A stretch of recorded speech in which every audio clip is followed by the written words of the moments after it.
Bienvenidos a Relatos del Más Allá. Me encantaría saber desde dónde nos escuchan, dejen sus comentarios, los leo con atención. Y ahora, sin más, prepárense para adentrarse en cada relato. Que los disfruten. Me llamo Alejandro Villeda, cabo primero, entonces adscrito al Grupo Aeromóvil de Fuerzas Especiales. Año 2007. Nos destacaron a una base improvisada en Marqués de Comillas, Chiapas, a unos kilómetros del río.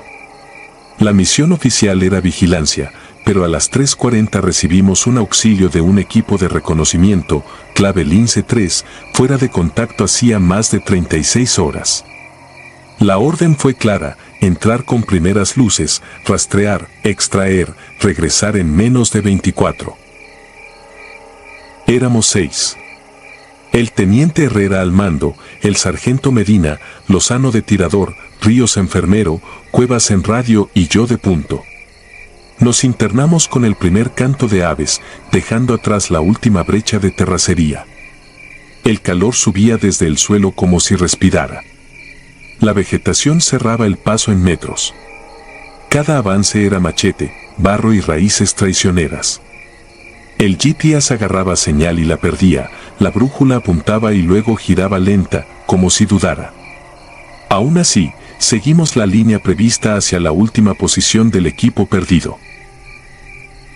Al principio, todo fue normal: marcas de machete en troncos viejos, huellas de botas con dibujo reciente, un envoltorio de raciones pegado a una ceiba. Más adentro, el ambiente cambió sin aviso. El sonido de insectos bajó de golpe, como si alguien hubiera bajado un volumen.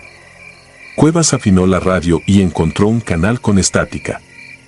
Entre la estática, una voz, no pedía, no gritaba, repetía una frase con un ritmo que parecía aprendido de memoria. No era cualquiera del pelotón, o al menos no sonaba así. Aún así, registramos la hora y tomamos esa dirección. La selva, cuando quiere, borra distancias.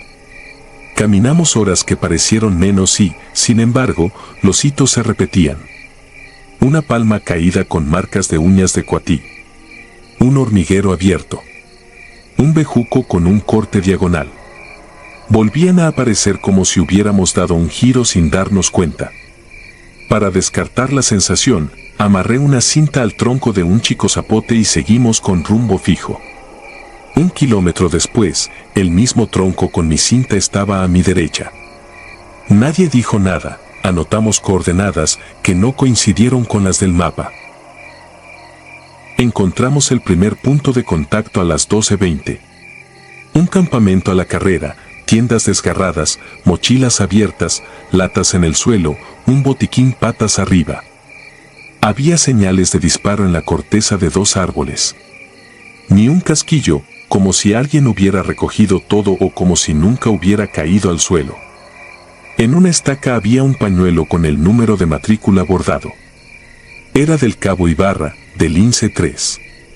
Llamé su clave en voz alta. El aire se puso más pesado. Cuevas dijo que la radio regresaba la misma frase, ahora más clara, como si la repitiera desde nuestra espalda. Seguimos el rastro con formación cerrada. Aparecieron huellas que no tenían sentido, pasos de 3 de los nuestros, pero de pronto uno de esos pasos retrocedía sobre sí mismo sin cruzarse con los otros. Lozano señaló ramas torcidas a la altura de la frente, una tras otra, marcando un pasillo que no estaba en el mapa. Entramos. A los 50 metros, lo vimos. Era un soldado de pie, de espaldas, uniforme de campaña cubierto de lodo seco. Se balanceaba apenas, como si el suelo latiera. El teniente ordenó aproximación con seguridad. Me acerqué por el flanco con Ríos y le toqué el hombro. Estaba frío, pero firme. Se giró tan despacio que pensé que no iba a completar el giro. Tenía la mirada fija en un punto detrás de nosotros y una película de humedad en la piel que no era sudor. Llevaba matrícula, la de Ibarra.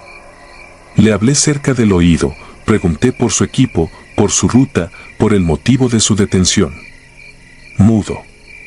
Solo movía los labios, como si ensayara algo que no salía. La radio, al mismo tiempo, soltó la misma frase que veníamos oyendo, en un tono que emparejaba con el movimiento de su boca. Ríos buscó pulso. Lo había, pero lento, demasiado lento para tenerse de pie. Intenté guiarlo por el antebrazo.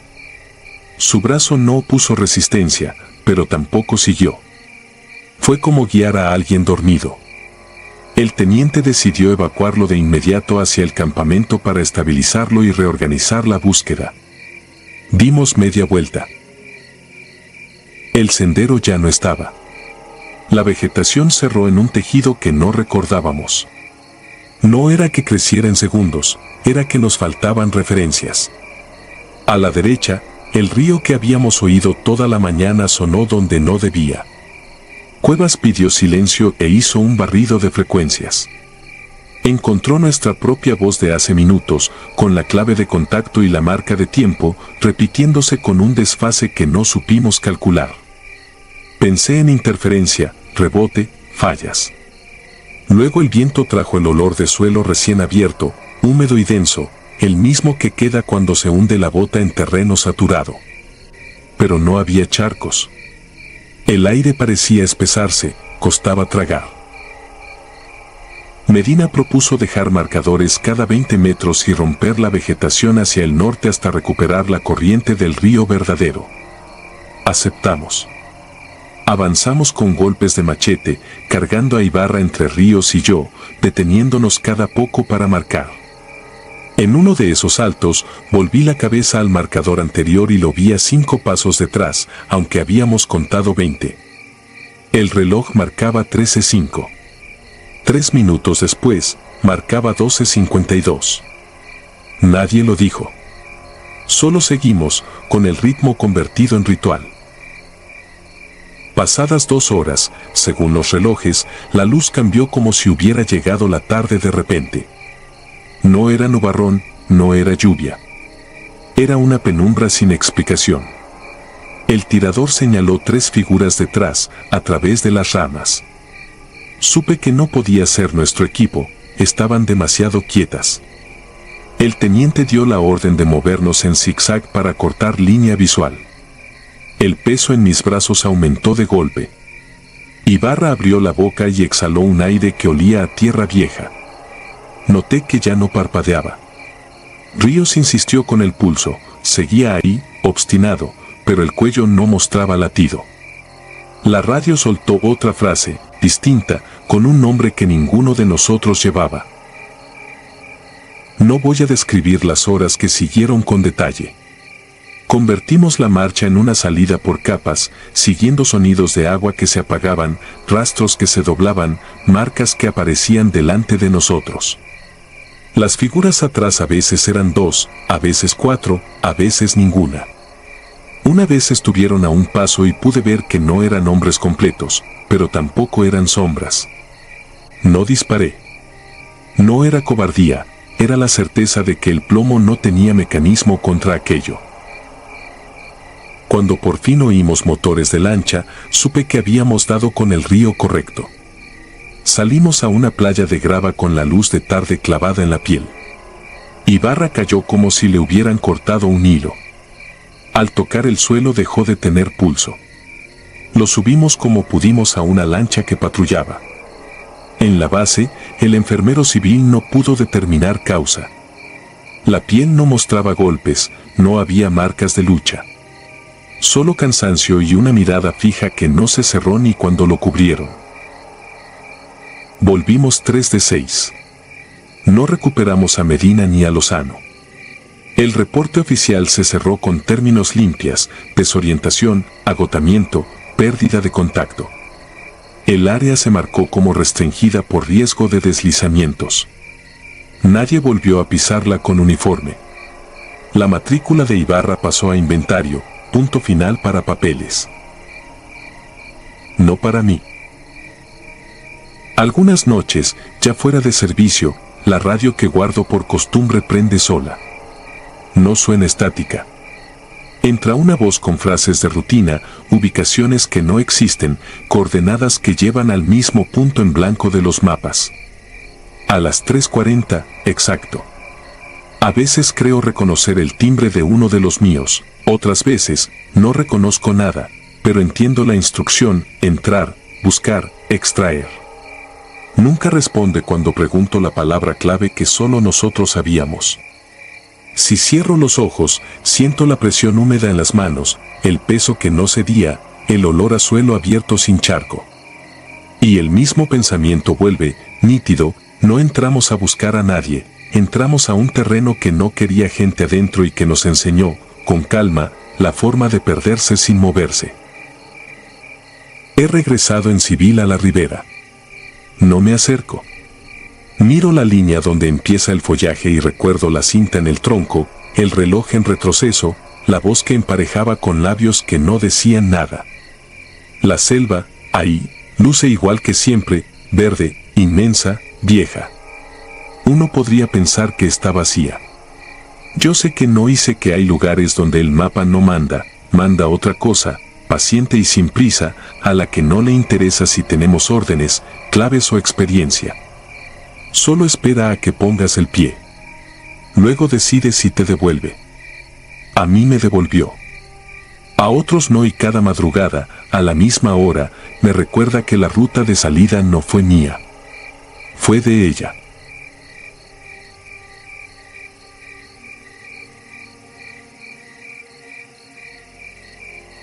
Señal muerta.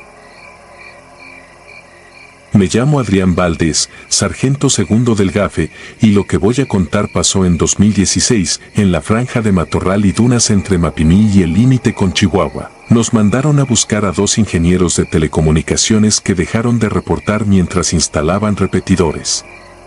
No era un operativo de golpe y fuga, era localización y extracción, pero el área estaba marcada en nuestros mapas con un rectángulo gris y la palabra restringido. Nadie explicó por qué. Bastaba con cumplir. Salimos en la noche para aprovechar el frío. Íbamos 5, el capitán Rivera, Lira como punto, Aguilar como tirador designado, Torres de Sanidad y yo con las comunicaciones. Llevábamos radios cifrados PRC 152, GTS PLGR, marcadores químicos y un dron pequeño para levantar un abanico de terreno. El viento traía arena tan fina que se metía en el cierre del chaleco y raspaba los párpados. El desierto no perdona y tampoco miente, solo te muestra cuánto dependes de la orientación y del agua. A las 01:40 encontramos la pickup de los ingenieros. Estaba clavada a medio kilómetro de un lomerío, sin rastro de forcejeo ni huellas claras más allá, el tablero encendido, los celulares en la consola, la hielera abierta. No había sangre, no había señales de pelea. Rivera ordenó abrir delta hacia el norte, con separación y control visual. Encendí el dron y subió como un insecto torpe contra la brisa, pero a los 20 metros se quedó sin telemetría y cayó sin ruido. Lo recogí con coraje mudo, ahí supe que esa noche sería larga. La primera rareza fue la brújula. La aguja empezó a oscilar de un punto a otro como si no quisiera elegir. El PLGR tardaba demasiado en fijar satélites y, cuando por fin lo hacía, nos reposicionaba a unos metros de donde estábamos un minuto antes. Era un elástico invisible que nos regresaba. Lira marcó con luz verde un rumbo provisional y fuimos dejando una línea de químicos, pero a los 30 minutos vimos, sobre la arena, un rastro de esa misma luz como si nos hubiéramos adelantado a nosotros mismos. Nadie dijo nada, pero cada quien apretó más el fusil. La estática empezó tenue, un crujido que conozco desde recluta. Ajusté frecuencias, probé otra encriptación, cambié la ganancia del micro. Era como si el aire cargara electricidad. Entonces una voz entró limpia, sin ruido. Era la de Lira, pero Lira estaba a 10 pasos de mí. Dijo mi nombre. No activó PTT, no movió labios. Levantó la mano señal de alto porque él también escuchó. El canal estaba ocupado por una versión perfecta de su timbre, llamándonos por el indicativo del equipo, como si viniera de adelante, como si nos esperara. Rivera ordenó escalón a la izquierda y avanzamos hasta una meseta baja. Ahí vimos montículos de piedra colocados con cuidado, como almenas minúsculas rodeando un círculo de arena más clara. En el centro, repetidores viejos, antenas cortas, baterías agotadas y latas sin etiquetas. No era un altar ni un campamento, era un basurero técnico de muchos años. Al acercarme, el radio vibró contra el chaleco y otra voz entró, ahora la de Aguilar, pidiéndonos que nos retiráramos, que estábamos pisando señal muerta. Aguilar me miró con los ojos como platos, él no había dicho nada. Torres revisó el pulso del lugar con su reloj y marcó bradicardia. Son tonterías, pensé, pero el cuerpo entiende cuando algo no cuadra. Encontramos la primera bota a 50 metros, la suela gastada, etiqueta con el nombre de uno de los ingenieros. Había marcas de arrastre hacia una depresión entre dunas. Bajamos con cuidado, 3 puntos de contacto, fusiles adelante.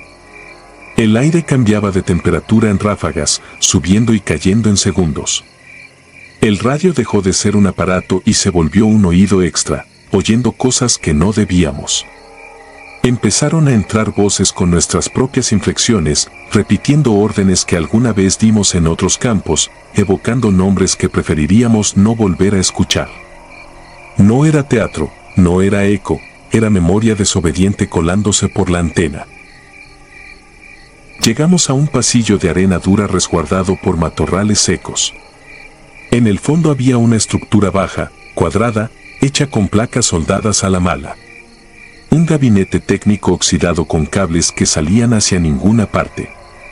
En el frente, rayado con navaja, alguien había escrito coordenadas y 2 números que, al pasarlos en el PLGR, daban una posición a 500 metros, la pickup. Lira soltó una risa nerviosa y se cayó al instante. Torres dijo que sentía un zumbido en la base del cráneo, como si le vibrara la mandíbula.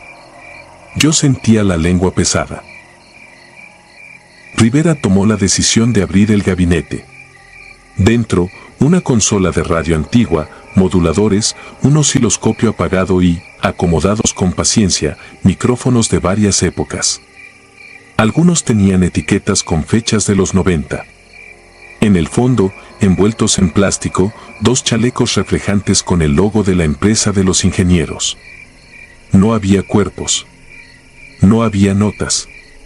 Solo equipo, voces y la certeza de que estábamos dentro de algo que no obedecía a líneas de mapa. La voz siguiente no fue de ninguno de nosotros. Reconocí de inmediato a Castañeda, un cabo que perdimos años antes en otra operación, lejos de ahí. Dijo el indicativo de aquel entonces, pidió revisión de flanco, pidió iluminación y luego dijo mi apellido como lo decía él, cortando la última sílaba. No hay entrenamiento para eso. Mis manos hicieron lo que debían, bajar la tapa del gabinete, marcar perímetro, pedir retirada en columna. Nadie tuvo que discutirlo. En ese punto, comprender importa menos que salir. Al retomar el ascenso por el pasillo, el suelo cambió su firmeza. La arena se compactó como sal, pero sin humedad. De pronto estábamos siguiendo nuestras propias huellas, exactas, con las mismas hendiduras del talón de Lira y el dibujo que deja la bota de Aguilar. Dimos un quiebre a 90 grados y volvimos a encontrar la luz verde del principio. Por el canal auxiliar nos entró una frecuencia sin identificar con pesos mexicanos como si una estación lejana se colara, después, la misma estación repetida con mi voz. No era posible y, sin embargo, ahí estaba. Rivera, que no se impresiona con facilidad, sacó una bengala blanca. No la lanzó alto, la encendió en corto y la clavó en la arena. La luz hizo lo que la mente no, definió una línea. Vimos la silueta de un cerco de postes viejos a lo lejos y, más allá, la cinta pálida de una terracería. No era un milagro, era un vector. Corrimos con disciplina, sin dispersarnos, cuidando los intervalos, respirando por la nariz para no tragar arena. Detrás de nosotros, el radio siguió activo. Ya no eran voces nuestras sino fragmentos, risas apagadas, órdenes sueltas, oraciones, estaciones comerciales, partes meteorológicos viejos, todo encimado como si alguien hubiera apilado años de tráfico en una pila invisible. Al tocar la terracería, el PLGR fijó satélites como si nada hubiera pasado. El compás volvió al norte. La temperatura, que había caído hasta entumecer dedos, subió de golpe. A 2 kilómetros nos esperaba un Sandcat de la zona militar. El operador de la estación de campaña se quejó por el ruido de fondo en nuestro canal. Nosotros no contestamos. Subimos, cerramos puertas, bebimos tragos largos de agua caliente. Nadie preguntó por qué estábamos pálidos. Eso vino en la madrugada, con los reportes.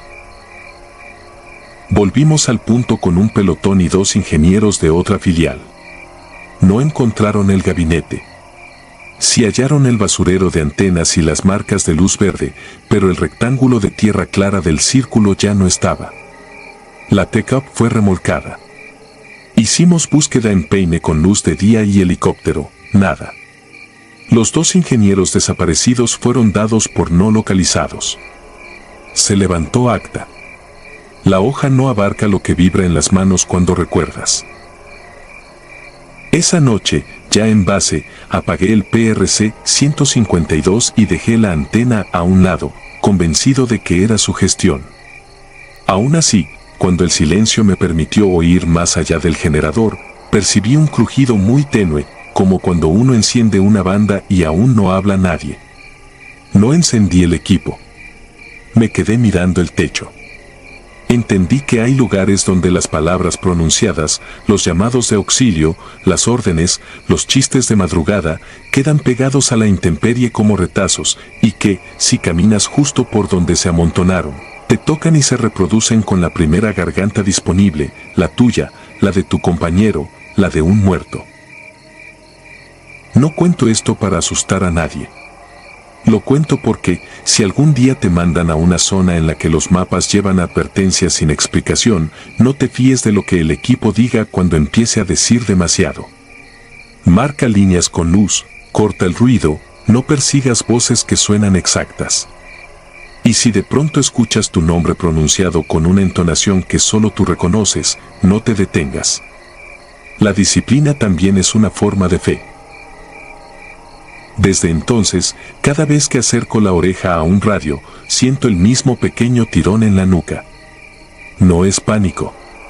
Es respeto por lo que no entendemos. Y una certeza fría, allá afuera, en algún punto entre repechajes y salitrales, alguien sigue llamando a quien quiera responder.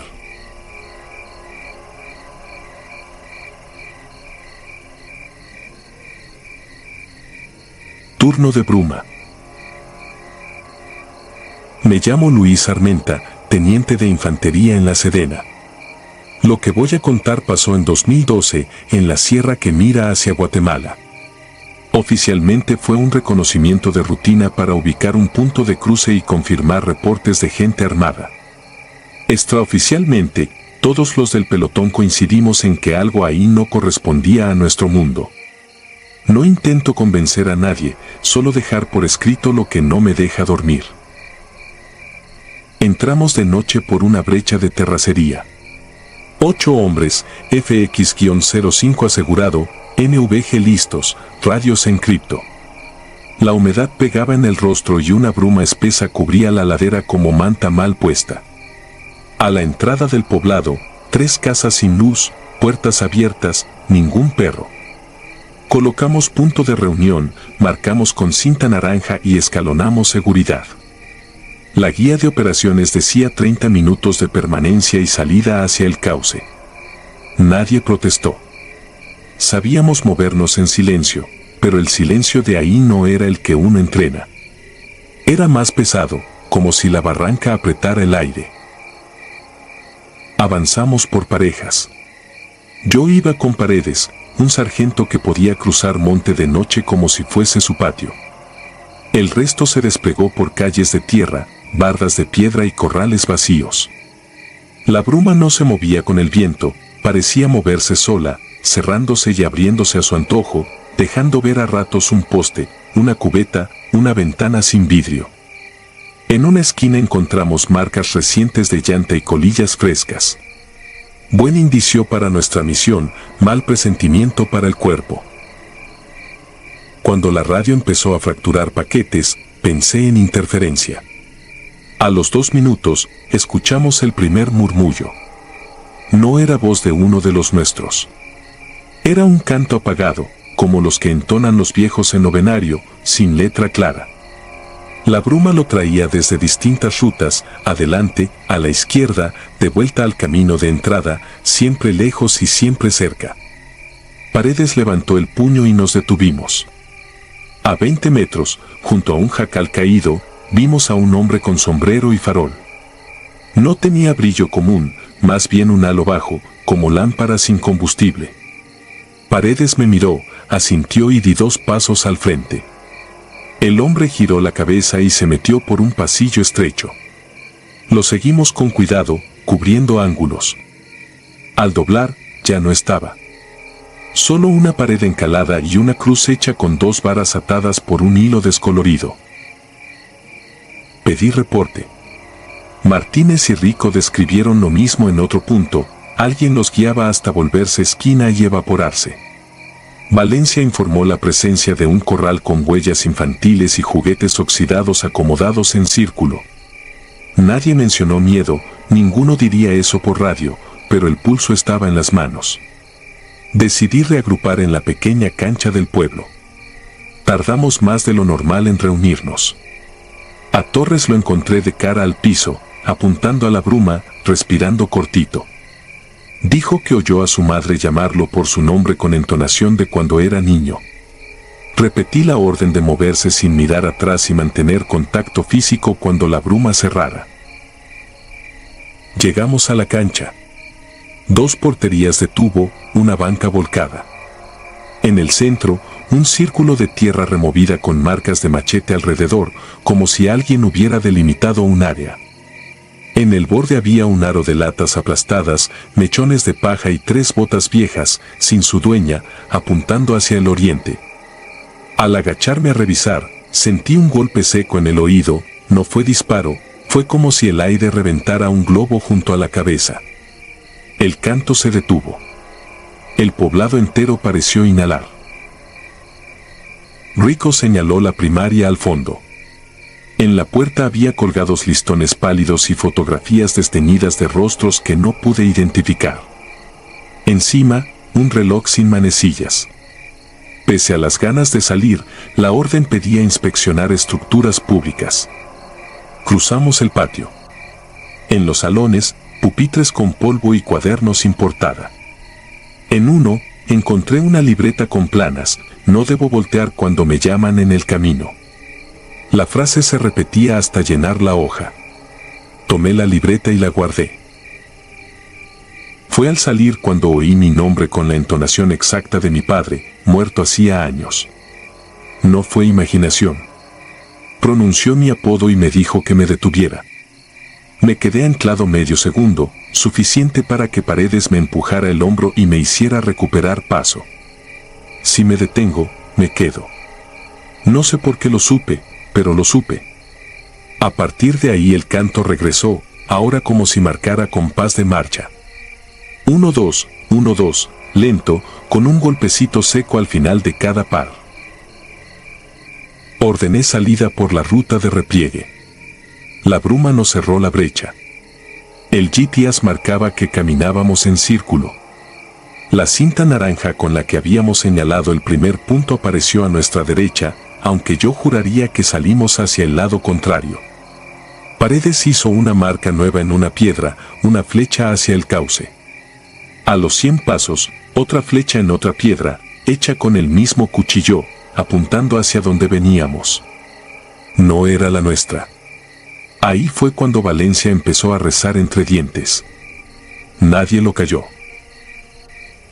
En el siguiente callejón nos topamos la capilla. Puerta entreabierta, 2 veladoras apagadas, una mesa con huellas de cera. En el piso, un mantel grisáceo con un mapa a mano de la sierra. No era exacto, pero coincidían su trazo y el nuestro. Sobre el punto donde estaba el poblado algún doliente había escrito una palabra que preferí no leer en voz alta. Paredes, observando el mantel, dijo apenas, «Nos quieren dejar aquí». Lo dijo como quien constata lluvia. Decidí cambiar de eje de salida. Avanzaríamos pegados al cauce seco que cruzaba al sur, aunque eso nos sacaría de la malla prevista. Cuando nos formamos, una columna de figuras se levantó en la bruma a 3 casas de distancia. No caminaban, se deslizaban como sin peso. No las veo y listo, pensé, pero uno no deja de ver lo que ya vio. Al frente, un hombre sin rostro distinguible llevaba un estandarte de madera. No era bandera nuestra. El canto se hizo más fuerte, con un metal golpeando un borde. 1, 2, 1, 2. Rico juró que distinguió el parche de un batallón disuelto hacía décadas en uno de ellos. Martínez aseguró ver el uniforme de su tío desaparecido. No corroboré nada. Lo único que hice fue ordenar avanzar, compactos, cada hombre con una mano en el hombro del de adelante, como se hace en humo, y el primero tocando pared. Dimos la vuelta por detrás de la capilla. Alguien me rozó la muñeca. No fue aire. Fue contacto. Frío, insistente, intentando apartar mi mano del arma. Puse el dedo más firme en el guardamonte y seguí caminando. Paredes iba pegado a mí, su respiración medida, contando números para no perder cadencia. El cauce por fin apareció. Olía a tierra mojada sin que hubiera llovido. A la mitad del lecho, sobre piedras acomodadas, había placas metálicas abolladas. Revisé una sin leerla. Pesaba mucho para ser chatarra reciente. A un lado, una mochila verde olivo con cierres oxidados. No la abrimos. Recalqué la instrucción, sin curiosidad, solo salida. La bruma se dio lo mínimo. Al otro lado del cauce, la ladera subía y el canto empezó a disminuir. No celebramos, no se celebra en campo hasta estar afuera del todo. Caminamos otros 10 minutos y el aire recuperó su densidad normal. Los grillos regresaron, el bosque sonó otra vez como bosque. La brecha al fin se dejó ver. Las luces bajas de la camioneta nos recibieron como si hubieran estado a 2 metros todo el tiempo. Subimos sin decir nada. Nadie habló en el regreso. En el destacamento reportamos contenido, actividad irregular, estructuras vacías, señales de ocupación reciente, interferencia. El mayor nos escuchó, asentó, pidió el croquis y nos mandó a dormir. Al día siguiente anunció que el poblado era una comunidad en abandono y que quedaba fuera de nuestra ruta.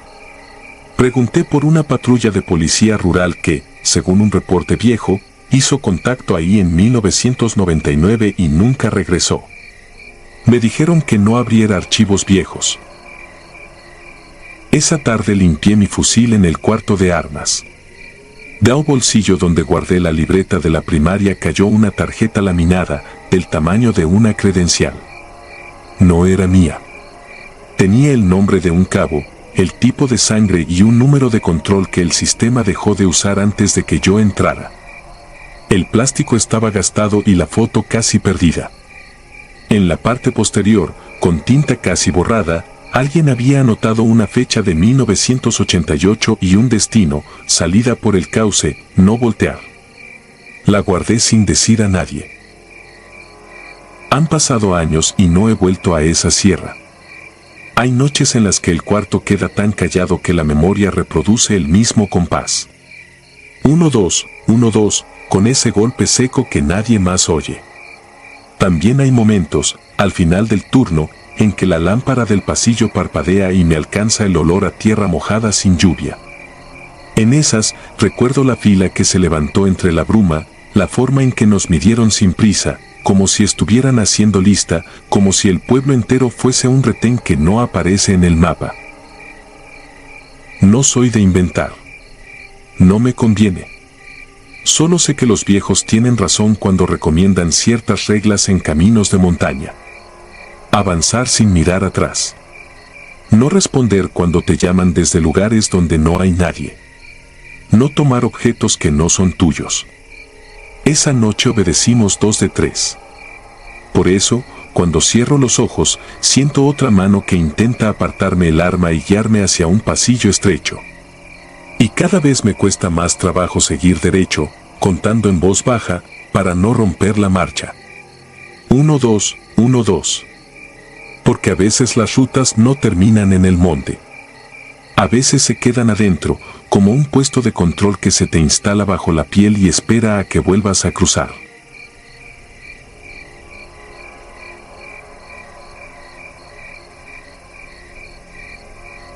El Valle de las Lanzas. Lo primero que me advirtió la selva fue el olor, un hedor agrio, antiguo, imposible de ubicar en la memoria olfativa de ningún soldado urbano. Mi nombre es Esteban Suárez. En 2013 ostentaba el grado de capitán en un destacamento conjunto de infantería ecuatoriana y colombiana desplegado en la cordillera del Cóndor, una franja montañosa tan enmarañada que la niebla parece un techo perpetuo. A simple vista la orden sonaba rutinaria: localizar la fuente de una transmisión de socorro que irrumpía en la frecuencia táctica 39.2 MHz, reservada exclusivamente para emergencias militares. Pero aquel pitido repetitivo, semejante al latido acelerado de un animal acorralado, llevaba 6 días sin identificarse y los mandos temían que alguien explotara la banda para distraernos mientras traficaban armas a pocos kilómetros de la frontera peruana. Sin embargo, desde la primera zancada sentí que aquello no tenía nada de logístico, era más antiguo, una invitación siniestra que la selva murmuraba con voz de árbol hueco. Éramos 9 en total, 7 fusileros, un operador de radio y yo. Nos internamos por un sendero de arcilla roja que la lluvia transformaba en una piel pegajosa bajo las botas. El silencio era tan completo que oía mi propia sangre retumbar en los pabellones auditivos. No cantaban los tucanes, no siseaban los insectos, ni siquiera caía una hoja sin que pareciera amplificada por un micrófono gigante. A cada 50 metros lanzábamos un ping desde el PRC 150, la respuesta brotaba idéntica, como el eco de un reloj averiado: auxilio, código Sierra 12. Auxilio. Lo perturbador no era el contenido, sino la falta de variación. Ningún humano, por más desesperado que se encontrara, repetiría un mensaje calcado durante casi una semana sin flaquear la entonación. A esas alturas ya sospechaba que, lo que fuera que aguardaba al final del trayecto, no necesitaba respiración para accionar un transmisor. Al caer la tercera noche montamos un campamento apenas resguardado por un arco natural de lianas negras. Encendimos hornillos químicos para evitar humaredas y distribuimos guardias dobles. Poco antes de medianoche el cabo Reyes, encargado del segundo turno, me avisó que las baterías del receptor se habían drenado de golpe. La aguja de voltaje brincó de verde a muerto en cuestión de segundos. Intenté culpar a la humedad, hasta que noté como mi propio reloj digital temblaba con cada tic, como si algo invisible drenara la energía del metal. Fue entonces cuando oímos el primer crujido. Una rama se partió a escasos metros, seguido por un chapoteo leve. Dirigí la linterna y capté, fugaz, la silueta de un uniforme desgarrado que desapareció detrás de un tronco. No grité orden alguna. El terror frío que me pegó a la tráquea era tan intenso que solo pude señalar con el cañón del fusil y ver cómo los demás imitaban el gesto sin cuestionar. Se apoderó de nosotros la certeza, biológica e irrefutable, de que aquello no era un enemigo convencional.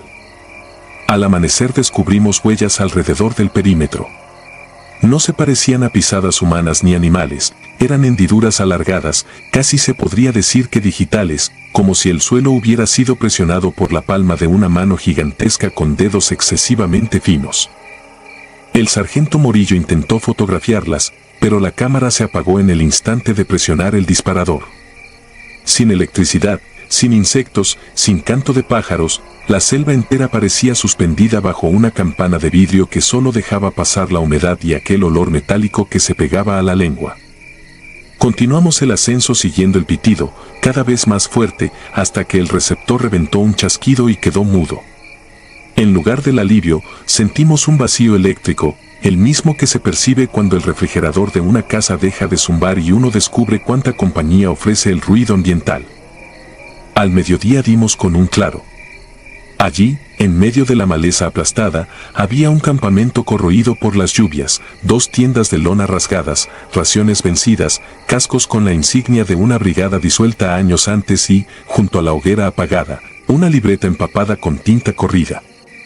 Arranqué con cuidado la hoja menos deteriorada.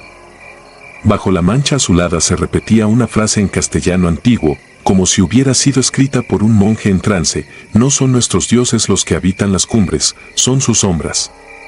Cada línea terminaba con un trazo irregular, signo inequívoco de una mano fatigada por algo más que el miedo. Mientras revisábamos el perímetro, notamos que no había chachalacas ni monos, pero sí un zumbido de baja frecuencia que hacía vibrar los cartílagos de la nariz. El soldado Prieto vomitó bilis sin control. Dijo que sintió su estómago retorcerse hacia afuera, como si la gravedad hubiese cambiado de dirección. Decidí mandar 2 binomios a explorar los flancos. Yo permanecí con el operador Saúl y Prieto, aún pálido, intentando reactivar la radio en la sombra de un ceibo. Pasaron 20 minutos sin novedad hasta que oímos un grito sofocado a la derecha. Corrimos, con fusiles listos, y encontramos a Hernández arrodillado, el rostro desencajado apuntando a algo invisible entre los helechos. A su lado, el cabo Vargas yacía en el suelo, los ojos abiertos, sin sangre visible pero con la piel del rostro plegada hacia atrás como una cáscara de fruta. No había corte limpio, solo una fuerza de torsión brutal que remontó los rasgos hasta revelar el hueso. El grito de Hernández seguía, aunque ya no salía de su boca sino de la radio que él sujetaba con dedos crispados. La bocina repetía su jadeo en bucle, un eco burlón que no se detenía ni cuando lo arrojamos lejos. Sin aliento marqué el código de extracción aérea, aún sabiendo que ninguna aeronave podría enganchar cuerdas en medio de ese dosel. La respuesta fue un chorro de estática que ardía como aceite en los tímpanos. En ese zumbido distinguimos palabras que no provenían de ningún idioma conocido, eran sílabas con entonaciones imposibles, agudas y guturales al mismo tiempo, que parecían descremar la razón hasta dejar solo pánico crudo. Quizá fueron segundos o una hora, imposible medirlo, pero en algún punto comprendí que seguir avanzando o retroceder daba igual. La cosa que cazaba no ocupaba un punto concreto, se movía con la densidad del propio aire, acechándonos desde cada rincón donde la luz no penetraba del todo. Replegarnos nos llevó la tarde entera. El terreno se había vuelto un laberinto de ramas. Juro que pasamos 3 veces junto a la misma piedra cubierta de líquen pese a que la brújula indicaba rumbo sur cada vez. Cuando la noche cayó, ese hedor inicial se convirtió en un perfume pútrido que irritaba los ojos. Uno a uno, los soldados comenzaron a sangrar por las fosas nasales.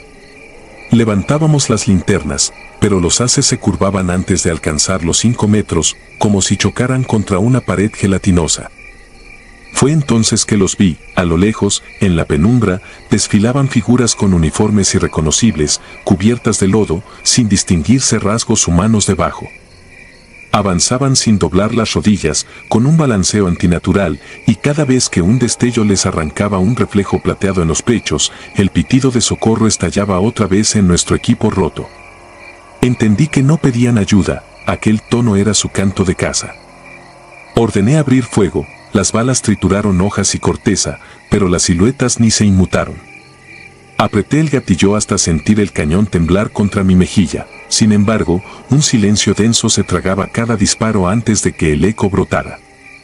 Hicimos un círculo, espalda contra espalda, confiando en la pólvora como un niño confía en un crucifijo, pero al primer parpadeo había doble número de sombras, brotaban del suelo, trepaban por los troncos, colgaban cabeza abajo como murciélagos gigantes. Prieto, incapaz de resistir, corrió hacia la oscuridad. Vi cómo los brazos de aquellas cosas se alargaban más de lo que permite cualquier articulación humana y lo alzaban sin esfuerzo, arrancándolo del suelo como un muñeco empapado. No hubo un solo crujido de hueso, solo el chasquido del aire al abrirse para dar paso a algo que la lógica se niega a aceptar. No recuerdo con claridad cómo escapamos los 4 que quedábamos. Tengo flashes, una garganta de río seco iluminada por relámpagos silenciosos, un pasillo de árboles con corteza despellejada y la certeza constante de que las sombras caminaban justo detrás, acariciando nuestras nucas con un aliento helado. Al amanecer, emergimos en la explanada de una mina abandonada a 12 kilómetros del punto de inserción. Allí por fin encontramos señal para el GPS de emergencia. El helicóptero tardó solo 30 minutos, pero fueron suficientes para que el sargento Morillo muriera sin causa aparente, los labios amoratados, el pecho hundido como si la presión atmosférica se hubiera multiplicado alrededor de su torso. Subimos los cuerpos de Vargas y Morillo envueltos en ponchos, y ninguno de los sobrevivientes habló durante el vuelo, el silencio lo llenaba todo, incluso el sonido de las aspas parecía amortiguado por una almohada de recuerdos viscosos.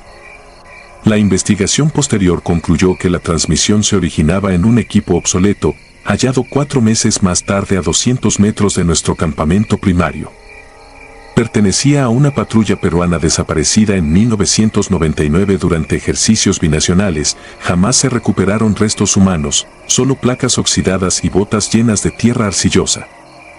El informe final culpó a un deslizamiento de tierra y a la psicosis compartida por el estrés, término aséptico para justificar que no se dispararan contra nosotros tribunales de guerra.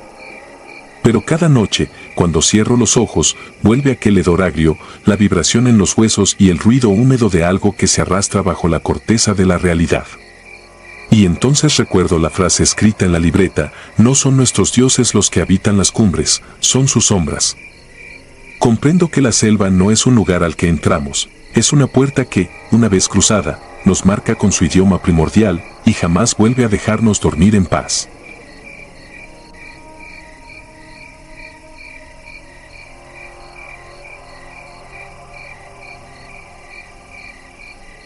Sin piel. Dicen que la Sierra del Venado, en la frontera oculta entre Guerrero y Oaxaca, es tan antigua como las piedras que la sostienen. Lo supe en 2009, cuando mi batallón recibió la orden de internarse en sus valles para cortar una ruta de armas que subía desde la costa. Me llamo Rodrigo Salas, entonces cabo con 6 años de servicio. Creí entender el terreno, selva baja, niebla vespertina y un entramado de veredas abiertas a machete por hombres que nunca se dejan ver. Lo que no entendí fue la persistente sensación de que, al acercarnos, la montaña misma retenía el aliento. Cada hoja que crujía bajo las botas parecía un reloj diminuto marcando la espera de algo que deseaba romperse. La misión duraría 15 días, al tercero perdimos la noción del tiempo. Lloviznaba sin tregua, un murmullo sobre las lonas que suplantaba al silencio. Entre los troncos, el agua se colgaba en hilillos viscosos, las laderas olían a cobre húmedo. De madrugada, cuando me tocaba guardia, me sorprendía cazando sombras con el fusil en alto sin recordar haberlo levantado. El capitán intuía nuestra atención y giraba cada noche los puntos de vigía, pero el cansancio fermentaba. Las mochilas pesaban menos porque el estómago ya no reclamaba raciones y nuestras voces se apagaban para no atraer ecos desconocidos. Solo los grillos parecían ignorar el pacto tácito de no hablar sobre lo que fuera que andaba fuera del perímetro. Al sexto día hallamos el claro que marcaba el mapa, un cráter de tierra removida rodeado por círculos concéntricos de ceniza y hueso. No eran restos de fogatas, habían dispuesto vértebras diminutas, quizá de chivo o perro, formando espirales imperfectas. En el centro, un palo seco mostraba un jirón de manta carmesí empapado de lluvia vieja. El subteniente quiso desmontar el altar y, al voltearlo con la punta de la bayoneta, descubrimos la huella más inquietante, impresiones frescas de pies humanos, pero demasiado pequeños, hundidas en el barro con un peso que desafiaba su tamaño.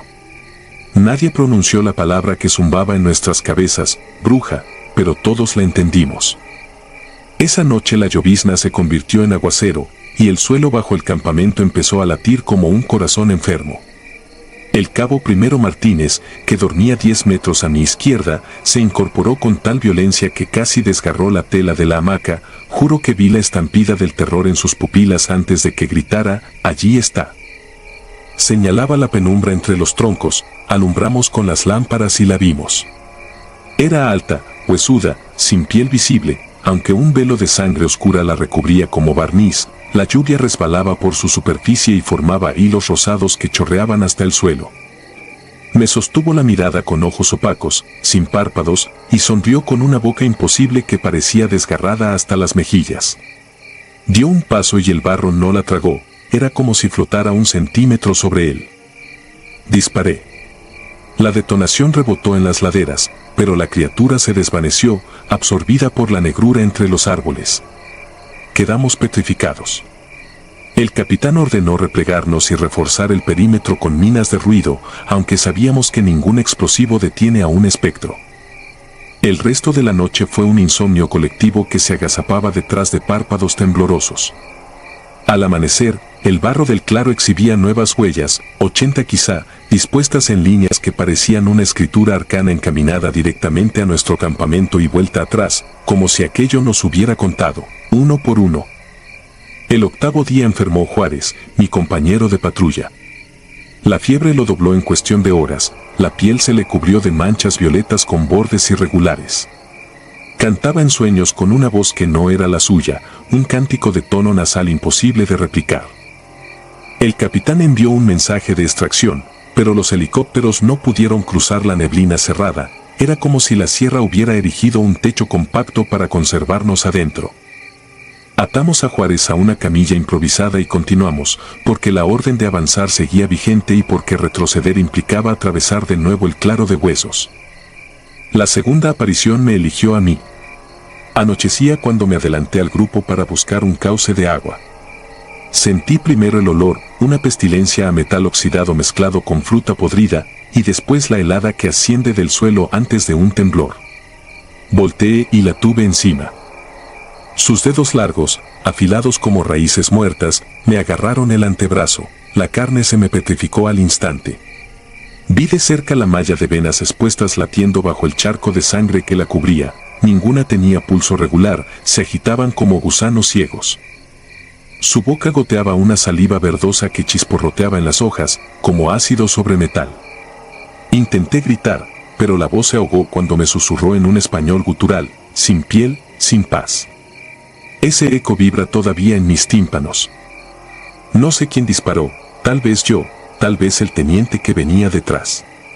Hubo una explosión de luz y la criatura desapareció con un chasquido húmedo que dejó colgando lamparones de sangre negra sobre las hojas. Corrí sin aliento hasta el campamento. Cuando me vieron, comprendieron que estaba marcado. En mi brazo floreció una quemadura ovalada que no dejaba de supurar un líquido amarillento mezclado con sangre coagulada, olía al mismo cobre rancio que impregnaba el aire cada vez que la bruja se manifestaba. Esa noche comprendimos la trampa, no era una simple aparición, sino un ciclo de caza. Cada huella dejada en el barro, cada espiral de huesos, era una invitación para que siguiéramos adentrándonos, alimentando su territorio con nuestro miedo. El capitán decidió desobedecer la ruta y cortar en línea recta hacia el norte para salir a la carretera costera. Nadie protestó. Al amanecer empaquetamos lo mínimo, fusil, agua, vendas. Juárez deliraba, su piel se desprendía en láminas finas, como papel mojado. Me tocó cargarlo, sentí su calor pegajoso filtrar la tela de mi uniforme hasta quemarme la clavícula. La marcha duró 2 jornadas sin descanso. Al segundo atardecer divisamos una torre de alta tensión oxidada y supimos que la civilización estaba cerca, con ella llegó el último embate. La bruja emergió de entre los matorrales a plena luz del crepúsculo, su figura se vio clara contra las nubes rojas, delgada, casi elegante, como una mujer vestida con un traje de sangre fresca. Se deslizó hacia nosotros con la cabeza inclinada, balanceándose como un animal que husmea. El capitán ordenó fuego de contención, los rifles retumbaron, las balas arrancaron esquirlas de roca, pero ninguna pareció tocarla. Avanzaba, y cada paso dejaba un charco que borboteaba como si la sierra bebiera de su rastro. Entonces Juárez, que hasta ese momento murmuraba balbuceos, se levantó de la camilla con los ojos velados por una membrana gris, extendió los brazos hacia ella, como un hijo que reconoce a su madre. La bruja se detuvo, ladeó la cabeza y le mostró los dientes. Comprendí que esa cosa no nos buscaba a todos, solo necesitaba a uno. El capitán gritó una orden que ninguno obedeció, el escenario estaba congelado en un silencio pétreo. disparé a Juárez. Fue un acto reflejo, la bala le atravesó el pecho, y el bramido de sangre caliente bañó la tierra. El cuerpo cayó, y en ese instante la bruja desapareció con un chorro de viento que apagó hasta los insectos. La extracción llegó al amanecer del día siguiente. Nos encontraron con los uniformes pegados al cuerpo por la sangre y la humedad, llevábamos la mirada hueca de quienes ya no esperan órdenes. A mí me evacuaron en helicóptero con fiebre hemorrágica. Los médicos dijeron que el brazo estaba infectado con una bacteria desconocida y que tendrían que desbridar tejido para evitar amputarlo. Lo hicieron, pero la herida nunca cerró. Cada mes sangra un poco y despide aquel olor dulzón que aprendí a temer en la sierra. No volví al frente. Me reubicaron en un archivo subterráneo del Estado Mayor, lejos de la jungla, del barro y de las huellas diminutas. Allí paso las noches escuchando el goteo del aire acondicionado sobre las cajas de expediente. Cuando el metal golpea el cartón, me llega de golpe el recuerdo de la llovizna constante sobre la lona y la voz que reptó por mi oído: sin piel, sin paz. Sé que esa promesa no pertenece a un sueño, la llevo impresa bajo la venda, en la carne que la bruja marcó como señal de deuda. Cada pulsación de dolor me recuerda que la Sierra del Venado no devuelve prisioneros, solo otorga treguas breves antes de reclamar lo que considera suyo. Y yo sigo aquí, escribiendo este informe que nadie pidió, porque el vacío blanco de la página es el único sitio donde ella no puede mirarme de vuelta. Sé que mientras la tinta corra seguiré despierto. Cuando se acabe el cartucho quizás vuelva a escuchar en las paredes el roce de dedos sin piel buscando la entrada. Entonces entenderé que el permiso que me dieron para seguir con vida era apenas un parpadeo de compasión. Porque la bruja, o lo que sea, no necesita venganza, solo continuidad. Nosotros pasamos, ella permanece, alimentada por el miedo que dejamos regado como semillas de hueso en aquella tierra que, desde siempre, ha preferido guardar silencio. Así termina mi testimonio. Si alguna vez los asignan a la Sierra del Venado, no lleven más armas ni valentía de las necesarias, lleven historias que no teman perder, porque en ese lugar la oscuridad se cobra las suyas y les devuelve algo peor, un relato que nadie querrá escuchar, pero que jamás podrán olvidar.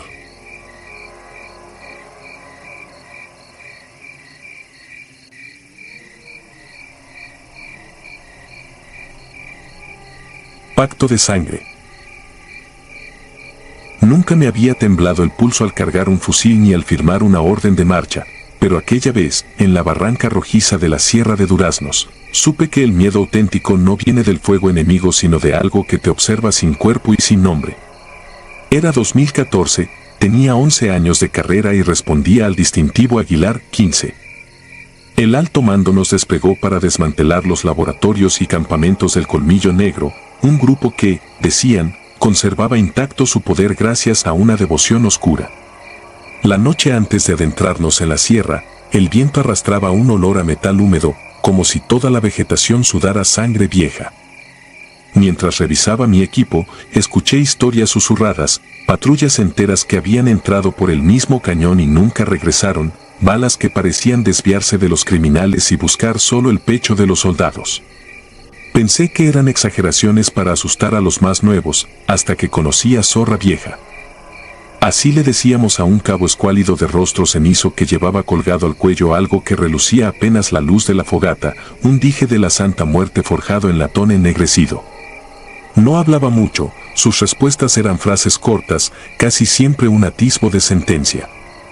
Cuando repartieron las raciones, se sentó a mi lado y murmuró, sin mirarme, que no bastaban los chalecos ni los cargadores para salir vivo de esa sierra, que solo la niña blanca decidía quién quedaba de pie al amanecer.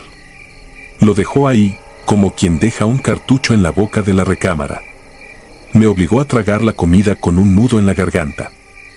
Avanzamos al alba en 2 columnas, 8 hombres por escuadra, con la niebla horadada apenas por las linternas tácticas. El terreno era una trampa de rocas afiladas y barrancos invisibles. A cada paso, ramas secas se quebraban como huesos. No tardamos en encontrar la primera señal de la presencia enemiga, un árbol retorcido con varias placas militares clavadas en la corteza, colgando como lenguas de metal oxidado. Eran identificaciones de compañeros que habían desaparecido meses antes. Quise desprenderlas, pero el teniente ordenó continuar. Conforme trepábamos la ladera, el canto de los pájaros se apagó, y solo quedó nuestro propio resuello, cada vez más parecido a un ruego. Llegamos al primer laboratorio improvisado, tambos azules esparcidos, costales de precursor químico, telarañas de mangueras goteando solvente. Todo callado, como si los operadores hubieran huido minutos antes. En el suelo había círculos de sal mezclada con hollín y cera derretida, en medio, un cráneo de venado con las cuencas rellenadas de veladoras rojas aún tibias. Uno de los novatos soltó un jadeo, pero nadie se atrevió a romper la formación. De pronto, entre los bidones, vi un chaleco pixelado idéntico al nuestro, ennegrecido de sangre y agujereado por metralla seca. Lo recogí, en la etiqueta aún se leía un apellido que reconocí de los informes de bajas. Tragué saliva, recordando a un sargento que, según el reporte oficial, había caído en un enfrentamiento muy lejos de allí. Me pareció escuchar un quejido, leve, detrás de las barricas, pero no hallé a nadie. Cuando me giré, Zorra Vieja estaba observando el cráneo iluminado. Le brillaban los ojos como carbones. El teniente ordenó volar el lugar, plantamos explosivos y retrocedimos. Mientras la lumbre devoraba el puesto, un ulular imposible se filtró entre los pinos, un sonido grave y rápido, como viento dentro de un túnel profundo. No era humano, tampoco animal. Era un lamento que parecía nacer bajo tierra y subir por las raíces hasta el aire. El eco nos perseguía. Uno de los francotiradores apretó el gatillo, ni él mismo supo a qué le disparaba. Las detonaciones cruzaron la niebla y, por un segundo, juré ver siluetas cortadas, cuerpos deformes que se deshacían entre los troncos. Continuamos hasta caer la tarde. Hicimos alto en un claro minúsculo rodeado de roble. Allí, Zorra Vieja se acercó a 3 de nosotros, incluido yo, y, casi en un susurro, dijo que la sierra exigía tributo esa noche, que podíamos encender una vela o dejar que la sierra nos encendiera a nosotros. Tenía la voz hueca de los que ya han visto su propia tumba. Desenfundó el dije, lo besó y se hizo un pequeño corte en la palma con la misma navaja de campaña. Colocó la gota sobre la tierra y me miró. Sentí un hielo recorrerme la médula, pero también una urgencia brutal de salir con vida a cualquier costo. Solo asentí. Él tomó un puñado de tierra y lo mezcló con sangre. Nos pintó una línea delgada en la frente. No pronuncié palabra, nadie lo hizo. En el aire, el olor a hierro fresco y resina se volvió sofocante. Luego la noche cayó como una losa. A medianoche nos despertó una ráfaga. No hubo alerta, solo el golpe seco de las primeras balas contra las piedras. Nos dispersamos buscando cobertura, iluminando el monte con truenos de fósforo. Sin embargo, nunca vi al enemigo. Disparaba desde todos los ángulos y desde ninguno. Las ráfagas parecían rebotar en un enjambre invisible que nos encerraba.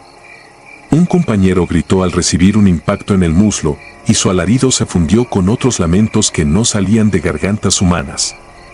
Me deslicé con él detrás de un tronco derribado, palpando su herida. Sangraba oscuro, casi negro. Pedí apoyo, pero la radio devolvió estática y un susurro en una lengua que no reconocí. Era como una oración empujada por un viento lejano. La línea en mi frente ardía, pulsaba como una brasa. Recordé el dicho antiguo, la muerte camina detrás del soldado y lo alcanza cuando él deja de oír sus pasos.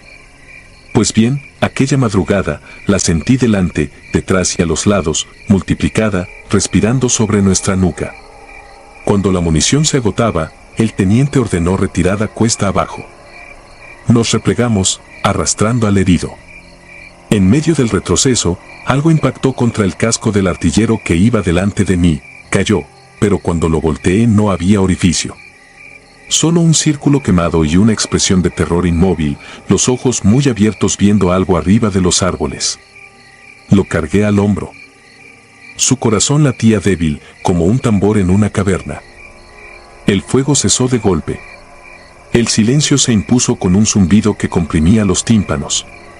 Nadie se movía, ni siquiera las hojas se agitaban. Entonces apareció aquel olor nauseabundo, mezcla de carne corrompida y polvo húmedo. Seguimos descendiendo y dimos con una cañada donde la tierra brillaba.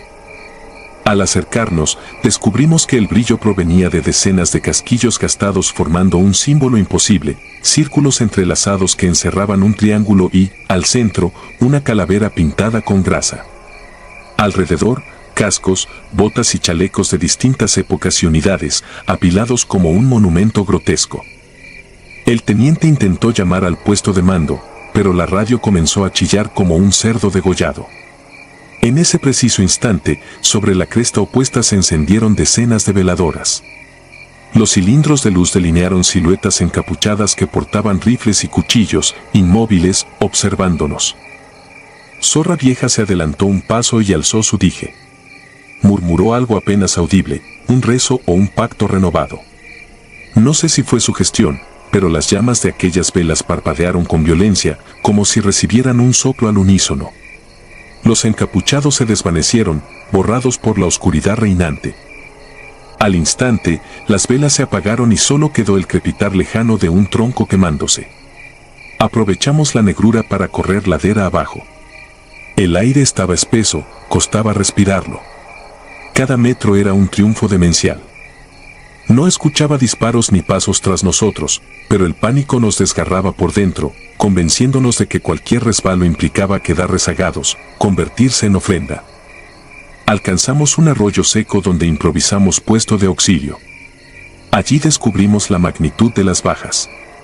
De 16 hombres partimos 12 horas antes, quedábamos 5. El artillero inconsciente tenía ahora un surco violáceo en el cuello, como si un lazo ardiente lo hubiera marcado. El teniente, con el brazo deshecho por metralla, preguntó con la mirada qué demonios nos había atacado. Ninguno respondió. Zorra Vieja estaba de rodillas, rezando encima de su dije, la frente en el suelo. Vi que su línea de sangre no se había secado, seguía húmeda, latiendo. El amanecer sorprendió sin disparos. Abandonamos la sierra escoltando los restos de nuestra patrulla. Al primer puesto de control militar, los médicos preguntaron cómo habíamos resistido tan profundo en territorio hostil sin pérdidas mayores. No supimos contestar. El parte oficial habló de un enfrentamiento breve y confuso con bajas mínimas.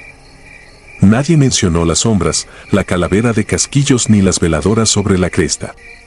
El teniente anotó mi nombre parasitatorio, pero jamás me llamaron. El archivo quedó enterrado en el papeleo de cualquier campaña fallida. Me licencié un año después, con secuelas que los médicos llamaron estrés postraumático. A veces despierto con la sensación de pólvora vieja en la nariz y el crujido de ramas secas bajo mis botas, aunque viva en la ciudad y duerma sobre cemento.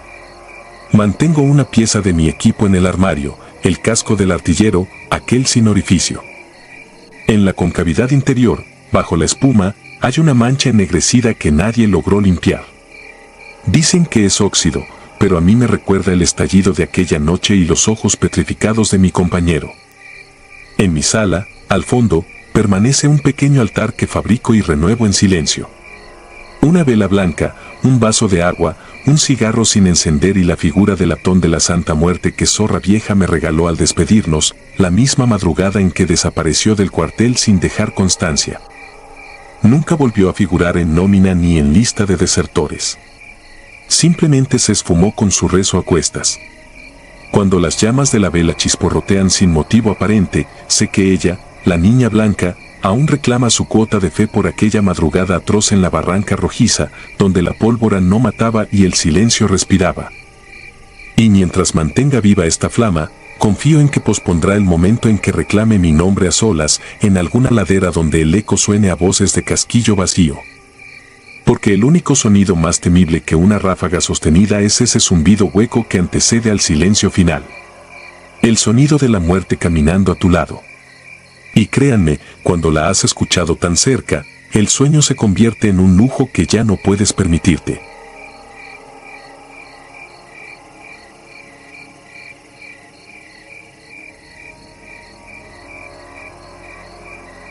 Marcha vacía. Me llamo Víctor Galván y todavía conservo mis placas oxidadas dentro de una caja que nunca abro, porque cada vez que la sacudo siento que algo late en su interior, como un segundo corazón que no me pertenece. En 2012 era cabo de transmisiones del 41º Batallón de Infantería, asignado a una operación de patrullaje en la Sierra Madre del Sur, sobre un corredor accidentado entre los municipios de Atoyac y Tecpan, Guerrero. No era una misión de alto riesgo, vigilar sembradíos clandestinos, localizar laboratorios móviles y levantar coordenadas para los ingenieros. Sin embargo, desde el momento en que el helicóptero tocó tierra en un claro sembrado de neblina, supe que aquel cerro escondía otra cosa, algo que no figuraba en las órdenes ni en los mapas. La primera noche la temperatura descendió con un brusco escalofrío que no correspondía a la estación. La serranía suele ser húmeda, pero aquello olía diferente, como metal viejo mezclado con humo rancio, un perfume agrio que se nos impregnó en la ropa.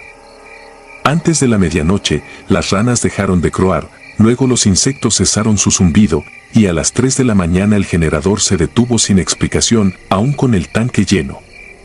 Yo estaba de guardia sobre una loma cubierta de encino cuando vi, entre las ramas, una figura inmóvil, un soldado flaco con casco abollado y uniforme verde olivo desteñido, demasiado holgado para su cuerpo, sin nombre ni insignias. No se movió ni un milímetro en los 2 minutos que lo observé. Parpadeé y se desvaneció, tragado por la bruma que reptaba entre los troncos. El teniente atribuyó mis nervios al cansancio, pero la segunda jornada dejó claro que el ambiente estaba podrido. Se extraviaron 2 brújulas, las agujas giraban en círculos, como si el norte se hubiera marchado para siempre. Por la tarde un artillero de Veracruz, Zamudio, aseguró haber visto luces caminando bajo tierra, destellos que se filtraban a través de las raíces como si el suelo respirara fuego. Esa misma madrugada, los radios, aún apagados, vomitaron estática y después un gorgoteo húmedo que parecía una voz atrapada bajo el agua. Nadie quiso admitirlo en voz alta, pero las miradas de reojo bastaban, algo nos rondaba, algo que sabía nuestros nombres antes de que los pronunciáramos. Al tercer amanecer, mientras instalábamos una antena improvisada, el sargento Salcedo resbaló en una cantera rojiza y quedó colgado de un cable. Cuando lo izamos, temblaba e insistía en que alguien le había sujetado el tobillo desde el vacío. No encontró rasguños en la piel, solo una marca oscura, casi quemadura, con forma de mano del revés. Esa tarde, yo fui a rellenar mis cantimploras al arroyo del Cangrejo Seco, vi al mismo soldado sin insignias, de pie sobre el agua, como clavado al lecho rocoso. El casco le cubría medio rostro, pero distinguí surcos de brea derramándose desde unas cavidades negras donde debían estar los ojos. Intenté hablarle, voz ronca, sin conseguir sonido alguno. Él levantó la cabeza con movimiento de muñeco roto, abrió la boca, una grieta sin lengua, y dejó escapar un gemido bajo que hizo vibrar las hojas. Retrocedí tropezando, caí de espaldas. Cuando me incorporé, solo quedaba el reflejo del sol en la corriente. Al anochecer el capitán ordenó levantar un perímetro reforzado, pero ni el alambre de púas ni los focos de cuarzo contuvieron el miedo. Nadie dormía, algunos murmuraban oraciones, otros limpiaban frenéticamente sus armas. En el puesto médico improvisado, el enfermero registró pulsaciones disparadas y fiebre sin causa. Yo me senté contra una roca, fusil sobre las rodillas, y prometí no cerrar los ojos, pero el cansancio me venció pasadas las 4. Soñé con un pelotón marchando entre nubes de ceniza, cascos puntiagudos, rostros vendados con trapos ensangrentados, cada paso hundido en un lodazal que olía a carne quemada. Desperté sobresaltado y comprobé que mi reloj se había detenido exactamente a la hora en que me quedé dormido. El 5.º día fue el peor.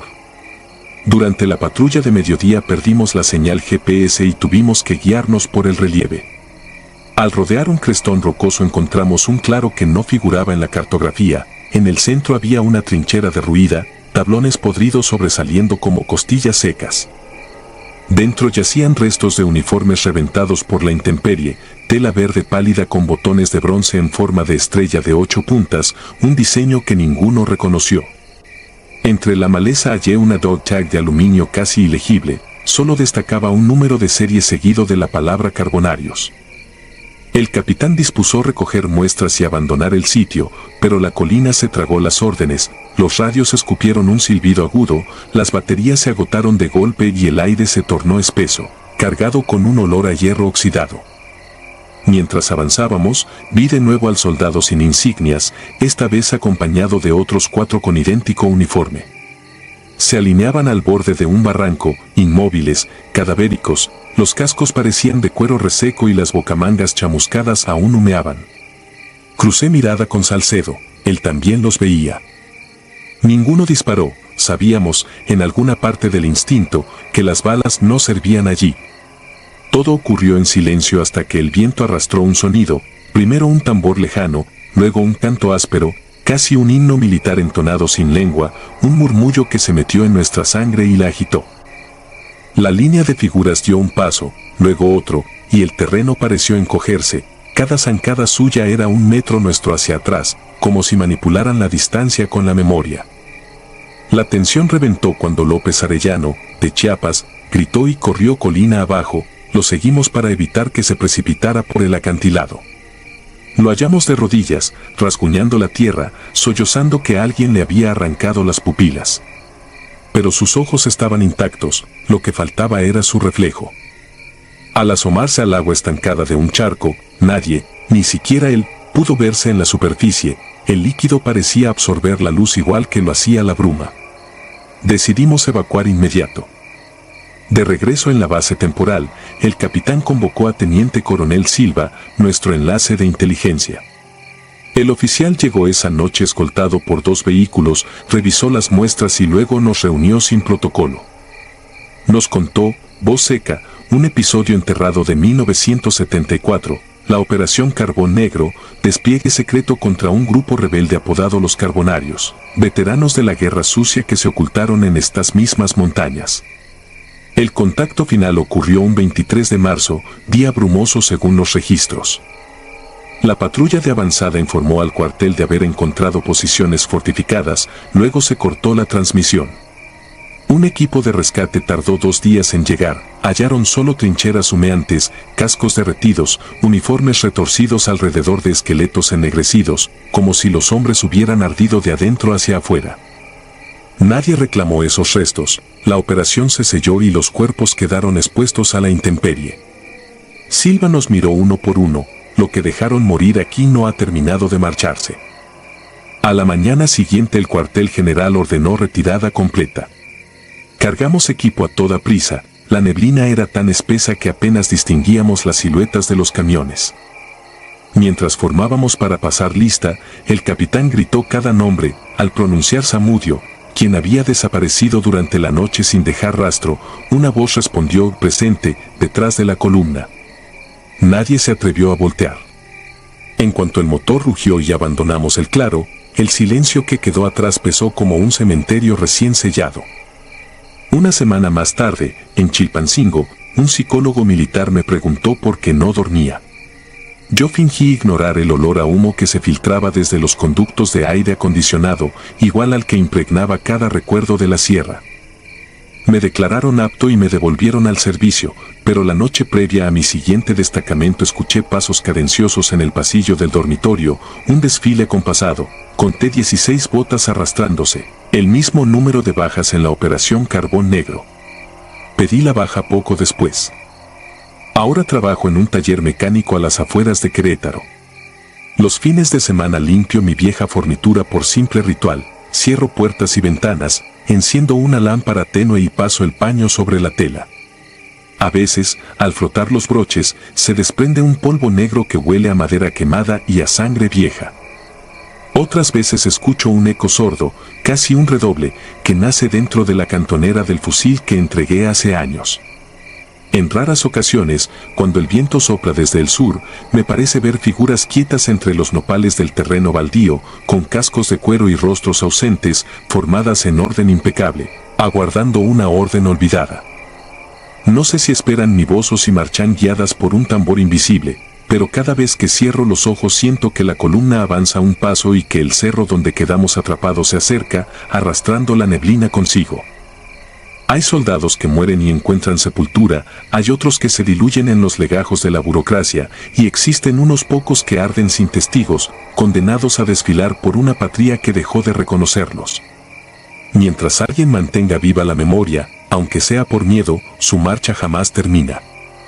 Y cada latido que escucho dentro de la caja donde guardo mis placas me recuerda que, en algún lugar de la Sierra Madre del Sur, el horizonte sigue sangrando metal y humo, como el primer día, como el último.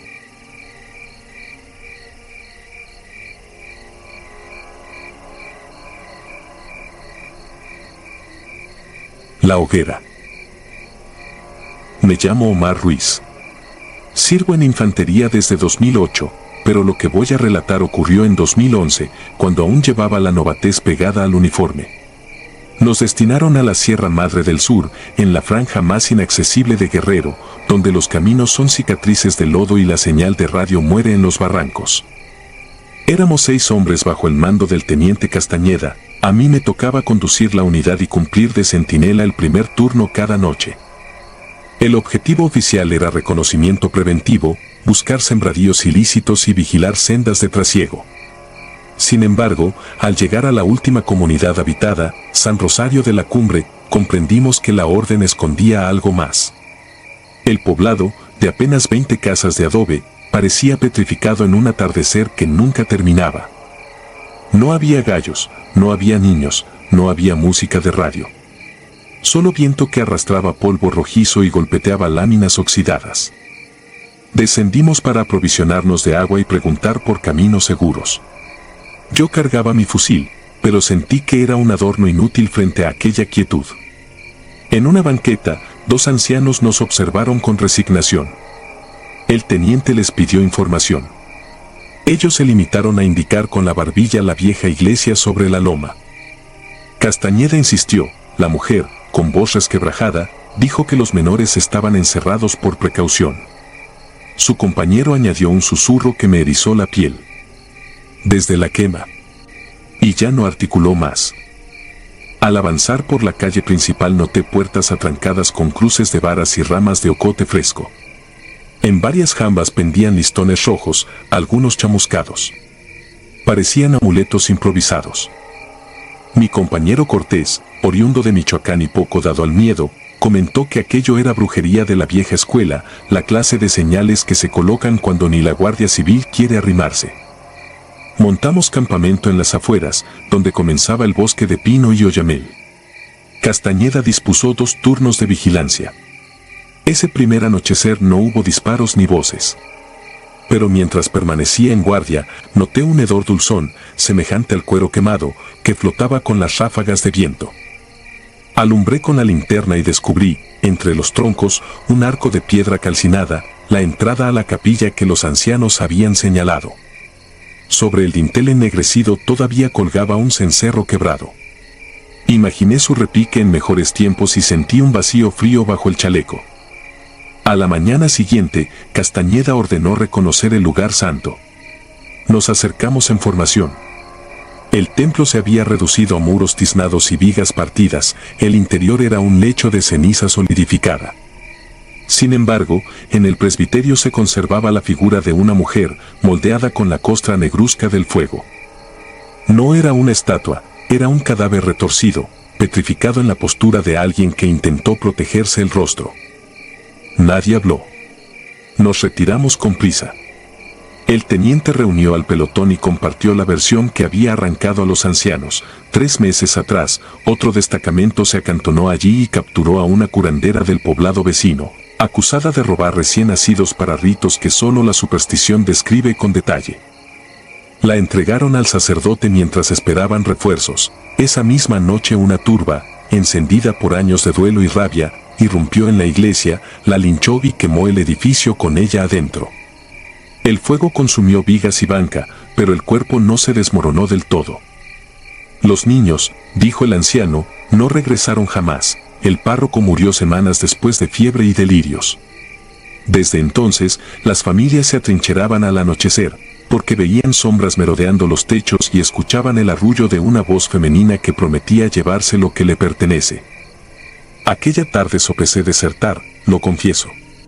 Sin embargo, las órdenes eran claras, permanecer 2 días más y después reanudar la marcha hacia el siguiente valle. Preparamos posiciones defensivas y reforzamos el perímetro con alambre de púa sobrante. En la cena, apenas probé las raciones. Cada vez que el viento venía del templo, Traía consigo el mismo olor a piel chamuscada y un murmullo, como si alguien rezara entre cascajos. Cuando cayó la noche, el teniente me asignó centinela junto a Ávila y Márquez. Llevábamos media hora sin novedad cuando todas las linternas fallaron a la vez, como si la batería se drenara en un suspiro. Las motos de Palma generaron un destello final y murieron también. Quedamos sumidos en la negrura absoluta de las montañas. Pensé en arrancar la bengala de emergencia, pero algo al fondo del terreno brilló por sí solo. Era un resplandor anaranjado, idéntico al de una hoguera, en la dirección del templo. Ávila quiso informar por radio. Solo obtuvo estática. Márquez masculló una oración tan rápido que apenas se entendía. El resplandor se volvió llamarada abierta, aunque ningún tronco se consumía. Del interior surgió una figura encorvada, envuelta en fuego sin quemarse. Caminaba lento, arrastrando un brazo quebrado, y al llegar a la reja improvisada de alambre se detuvo. No tenía rasgos, pero sí cabellera larga, pegada al rostro carbonizado. Sentí las piernas entumecerse y aún así apunté el fusil. Disparé 2 veces. El sonido retumbó en la sierra, las balas atravesaron la silueta y fueron a estrellarse en los árboles detrás. La criatura giró el rostro en dirección a nuestra posición y soltó un chillido. No provenía de su boca, brotaba de todas partes a la vez, un lamento de recién nacido y metal tronchado. Después los perros del poblado, 2, quizá 3, respondieron con aullidos desesperados, como si los despellejaran en ese instante. Las vacas escondidas en corrales lejanos mugieron hasta quedarse roncas. Y del fondo de las casas cerradas se escuchó un golpe contra madera, luego otro, algo o alguien intentando salir. La figura avanzó un paso más y el alambre se abrió como si fuera hilo, sin chispa ni sonido. Nos replegamos hasta la tienda de campaña donde dormía Castañeda. Lo hallamos sentado, ojos vidriosos, pistola en mano, temblando. Nunca supe si había visto lo mismo que nosotros o si otra aparición lo había visitado. Ordenó silencio absoluto y nos obligó a recitar el acto de contrición que su abuela le enseñó de niño. Repitió la oración como un látigo de fe. Afuera, los ruidos cesaron de golpe. Me asomé entre las lonas, la hoguera había extinguido su luz y la silueta ya no estaba. Pero el aire llevaba un nuevo aroma, más espeso, el olor inconfundible de la sangre. Esa noche nadie durmió. Al amanecer, inspeccionamos el perímetro. El alambre seguía roto en línea casi perfecta, como cortado por soplete. Sobre la tierra hallamos trozos de cera derretida y plumas de guajolote, elementos de un ritual que ninguno reconoció en manuales de contraguerrilla. Castañeda telefoneó al mando regional, pidiendo evacuar la zona. La estática interfería, pero logró registro de su solicitud. Nos ordenaron permanecer hasta que llegara la relevo. 4 horas, prometieron. Fueron las más largas de mi vida. Durante la espera, el anciano se acercó hasta la línea de seguridad agitando un bastón blanco. Lo dejamos pasar. Traía un frasco con agua turbia y una rama de pirul. Contó que el sacerdote, antes de morir, bendijo aquel líquido con la última misa y que la rama debía usarse para barrer la sombra de la bruja. No era superstición barata, se lo quitó de encima como quien entrega su último recurso. Castañeda lo aceptó y lo roció sobre puertas de campaña, armas y casco. No me reí, a esas alturas necesitaba cualquier protección. El sol cayó implacable, pero el frío no se fue. Entonces escuchamos el llanto de un bebé. Venía desde el barranco, al oriente. Imposible. No había mujeres en nuestro despliegue y los habitantes permanecían tras sus puertas. Cortés y yo bajamos con cautela, siguiendo el sonido. Entre los matorrales distinguimos una manta color hueso, manchada de lodo. El llanto se volvió gemido ronco, luego carcajada gutural. Cuando iluminé el bulto, vi un muñeco de trapo profanado por cuchilladas y calcinado hasta la mitad. Del interior salía humo azuloso que se deshacía al contacto con el aire. De regreso, hallamos a Castañeda de rodillas, presionando su rostro contra la tierra. Murmuraba que la mujer lo llamaba por su nombre, que le decía que ya no era un soldado sino un tiznado más de su hoguera. Nos pidió que lo esposáramos y que, si lo veíamos andar hacia la iglesia, lo derribáramos. Hice lo que me pidió. El relevo nunca llegó. En lugar de eso, escuchamos rotor de helicóptero y recibimos por radio la orden de extracción inmediata, sin explicación. Abandonamos San Rosario al atardecer. Nadie del pueblo salió a despedirnos. Desde la caja del camión miré la silueta de la iglesia en ruinas contra el cielo naranja. Sobre el campanario sin campana se formó, por un instante, la figura encorvada. El viento levantó chispas invisibles y algo rozó mi oído, un susurro infantil que repetía mi nombre con ternura rabiosa. Toqué mi casco como si apagara una llama. Regresé en 2024, aprovechando un permiso. Llevo 13 años de servicio y arrugas nuevas en la conciencia. Encontré la carretera convertida en brecha devorada por la maleza. Donde estaba San Rosario ahora quedan techos hundidos y muros sin color. La iglesia permanece, pero alguien soldó barrotes en ventanas y puerta. Me atreví a mirar entre las rendijas. Sobre el altar ennegrecido descansa la figura de la mujer, intacta, como si las décadas no pasaran. Su rostro, antes arruinado, muestra ahora una mueca que podría ser sonrisa o amenaza. Cuando retrocedí, percibí el llanto apagado de un niño bajo mis botas. No había huellas ni cuna ni manta. Solo polvo y silencio. Subí a mi camioneta y prometí nunca más volver. Sin embargo, cada noche, justo antes de dormir, escucho un campanero sin campana que repica en mi memoria y un arrullo de cuna que se detiene cuando abro los ojos. Sé que algún día esa voz me va a llamar de nuevo por mi nombre completo, como lo hace en mis pesadillas. Y me temo que, cuando suceda, no encontraré alambre ni agua bendita que me mantenga lejos de la hoguera eterna de San Rosario.